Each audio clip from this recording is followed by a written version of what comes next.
Good morning student, welcome to SRIT computer classes. आगे हम लोग बात कर रहे हैं। हम लोग जिस टॉपिक पे भी चर्चा चल रही थी वो चर्चा है सारे प्री डिफाइंड फंक्शंस के बारे में, उसको कैसे इस्तेमाल करना और जो भी चीज़ें हैं। तो पॉइंट इज दिस कि हम लोग प्रिंटफ और स्कैनफ को देख चुके थे। अगला जो टॉपिक है वो है conio.h के अंदर clear screen and get CH। Clear screen and get CH का क्या इस्तेमाल है, पहले आज इसको देखते हैं। तो यहाँ पर नाम से क्लियर है CLR SCR। If you want to access CLR SCR that is clear screen, और if you want to access get CH that is hold output, तो उसके केस में आपको इस्तेमाल करना होगा conio.h का, उसका इस्तेमाल करना होगा conio.h का। तो conio.h जो है ये दो प्रकार का फंक्शन हम लोगों को प्रोवाइड करता है। एक है CLR SCR जिसका मतलब होता है clear screen,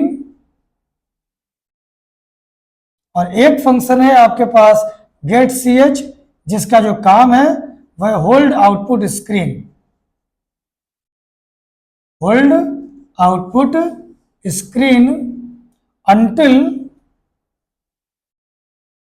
we enter any character। तो कहने का मतलब ये है कि अगर मान लिया जाए कि आपका कोई स्क्रीन है, बातों को समझेंगे। अगर मान लीजिए ये कंप्यूटर है और इस पे कुछ भी लिखा हुआ है, ठीक है, इस पे कुछ भी लिखा हुआ है ABCD, ऐसा कुछ भी डेटा पहले से लिखा हुआ है, आप ही के द्वारा कोई प्रोग्राम बनाया हुआ है, उस प्रोग्राम का कोई आउटपुट यहाँ पे डिस्प्ले हो रहा है। अब जैसे ही आप ये चाह रहे हो कि हम दूसरा कोई प्रोग्राम बना रहे हैं, ठीक है, तो जैसे ही कोई दूसरा प्रोग्राम आपने बनाया और फिर उसके बाद जो आउटपुट है वो दूसरे प्रोग्राम का आप देखना चाह रहे हो, तो आप क्या देख रहे हो कि मान लेते हैं कि पहले से लिखा हुआ A और B, और फिर जो दूसरा आउटपुट है वो जब आएगा तो अगर नीचे स्पेस बचा हुआ है तो A B को रहने देगा और फिर C और D भी दिख जाएगा। बट अगर आप चाहते हैं कि हम जो स्क्रीन पे जो भी चीजें लिखी हुई है उस चीजों को हम इरेज कर दें, एज फॉर एग्जाम्पल मान लो अभी हम ये पढ़ाई कर रहे हैं, ठीक है, हम ये आपको पढ़ाने का काम कर रहे हैं। जैसे हम अगले वीडियो पे आएंगे तो ये जो प्रीवियस डेटा है हम इसको इरेज करेंगे, और इरेज करने के बाद हम दूसरा डेटा लिखेंगे। तो जब भी कोई नया टीचर आएगा तो वो मेरे द्वारा लिखे गए डेटा को इरेज करेगा और फिर उसके बाद वो अपना डेटा लिखेगा। तो कहने का मतलब ये होता है कि जब भी कोई चीज स्क्रीन पे आपको दिख रहा है और आप चाहते हो कि स्क्रीन पे लिखे हुए डेटा को इरेज करना, तो इरेज करने के लिए हम लोग किस फंक्शन का इस्तेमाल करेंगे? CLR SCR। इसका काम क्या होता है? Clear screen. तो जहां पर भी आप क्लियर स्क्रीन का, पूरे प्रोग्राम में जहां पर भी आप क्लियर स्क्रीन का इस्तेमाल करेंगे वहां से जो भी अभी तक स्क्रीन पे लिखा हुआ डेटा था वो इरेज हो जाएगा। जैसे ही कंपाइलर को क्लियर स्क्रीन का फंक्शन मिलता है वो अभी तक स्क्रीन पे लिखे हुए डेटा को इरेज कर देता है, वो इसको पूरा का पूरा क्लीन कर देगा। जैसे ही आप क्लियर स्क्रीन का इस्तेमाल करेंगे तो कंपाइलर क्या करेगा? स्क्रीन को साफ कर देगा। उसके बाद अगर मान लीजिए कि आपके द्वारा कोई आउटपुट कुछ भी आया, लाइक हम लोग देखे थे तो क्वेश्चन आया इंटर 2 नंबर, और आपने डेटा डाल दिया 10 और 20 और फिर दोनों को ऐड करके आंसर आ गया सपोज दैट 30।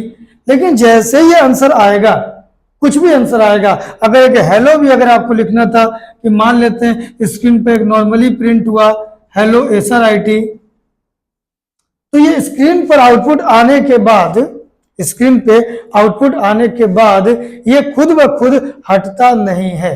बातों को समझेंगे। जैसे स्क्रीन पर आउटपुट ये हो या कुछ भी हो, स्क्रीन पे अगर आउटपुट आया है तो वो स्क्रीन पे जो आउटपुट आया है वो आउटपुट खुद ब खुद नहीं हटता है, वो रुका रहता है जब तक आप कीबोर्ड से कोई एक भी बटन प्रेस ना करें। चाहे आप कुछ भी प्रेस करें, कुछ न कुछ आपको प्रेस करना पड़ेगा, ठीक है। तो इस आउटपुट को, तो ये जो आपने कोई डेटा एंट्री किया उसके बाद ये आउटपुट खत्म हो जाएगा। तो ये कैसे होता है? तो ये काम होता है गेट CH का। तो हम जो प्रोग्राम लिखते हैं उस प्रोग्राम में अगर गेट CH को हमने इस्तेमाल किया, इसका मतलब कि ये क्या कर रहा है? ये आपसे एक्सपेक्ट कर रहा है कि आप कोई भी एक डेटा मुझे दो। और जैसे ही आपसे एक डेटा इसने मांगा गेट ch ने, आपसे एक डेटा, चाहे वो आप इंटर प्रेस कर दो, टैब प्रेस कर दो, एबीसीडी प्रेस कर दो, कुछ भी प्रेस कर दो, एक डेटा आप एंट्री करोगे, वो गेट ch के थ्रू उसके बाद सिस्टम के पास चला जाएगा और फिर वो आगे के स्क्रीन को हटा देगा। तो नॉर्मली गेट ch का इस्तेमाल आउटपुट स्क्रीन को होल्ड करने के लिए किया जाएगा। और कब तक ये होल्ड करेगा? जब तक हम लोग कोई भी एक कैरेक्टर एंट्री ना करें। तो ये काम है गेट ch का। इसमें और बहुत सारा चीज होता है जिन चीजों को हम लोग डिटेल में देखेंगे जब हम लोग प्री प्रोसेसर डायरेक्टिव के बारे में पढ़ेंगे तब। अभी हम लोग को नॉर्मली समझना इन दोनों का इस्तेमाल क्या होता है। तो ये काम था क्लियर स्क्रीन का, स्क्रीन को साफ करना। गेट ch का मतलब आउटपुट स्क्रीन को होल्ड किए रहना जब तक हम कोई डेटा एंट्री ना करें। उसके बाद अगला जो फंक्शन है वो है POW एंड SQRT। मतलब ये जो है ये math.h के अंदर आता है। math.h के अंदर अगर हम देखेंगे तो अगर मान लो आपको मैथमेटिकल काम करना है then you have to use math.h। अगर कोई भी अर्थमेटिक काम करना होगा तो आपको math.h का काम करना होगा। इसके अंदर भी बहुत सारे फंक्शन मिलते हैं जिसमें से हमने दो का काम अभी बताया है, जैसे POW। तो POW का काम क्या है? इसका काम है पावर कैलकुलेशन, यानी कि कैलकुलेट पावर और एक्सपोनेंट। यानी कि अगर आप लिखते हो पावर और यहां लिखते हो 2, इसमें जो सिंटैक्स है सबसे पहले आपको लिखना है बेस वैल्यू और फिर लिखना है आपको एक्सपोनेंट वैल्यू। तो अगर आप लिखते हो POW और बेस में लिखते हो 2, एक्सपोनेंट में लिखते हो 3, तो इसका ये मतलब हो जाएगा 2 का पावर 3, तो आउटपुट क्या आएगा? 8। अगर आप लिखते हो POW और फिर यहाँ लिखते हो 4, 2, इसका मतलब 4 का पावर 2, तो आंसर क्या आएगा? 16। तो ये जो अगर मैथमेटिकल काम, अगर पावर का काम करना है तो हम math.h का इस्तेमाल करेंगे और पावर को इस तरीके से इस्तेमाल करेंगे। अगर आपको SQRT का इस्तेमाल करना है, मतलब अगर आपको इसके स्क्वायर रूट निकालना है, इसका काम क्या होता है? Calculate square root. यानी कि अगर आप लिखते हैं SQRT और कोई भी नंबर आप डालते हैं 25, तो 25 का स्क्वायर रूट क्या होगा? 5, तो ये आपका आउटपुट आ जाएगा। तो मतलब कोई भी मैथमेटिकल काम करना होगा then you must use math.h and use the predefined function like POW and SQRT।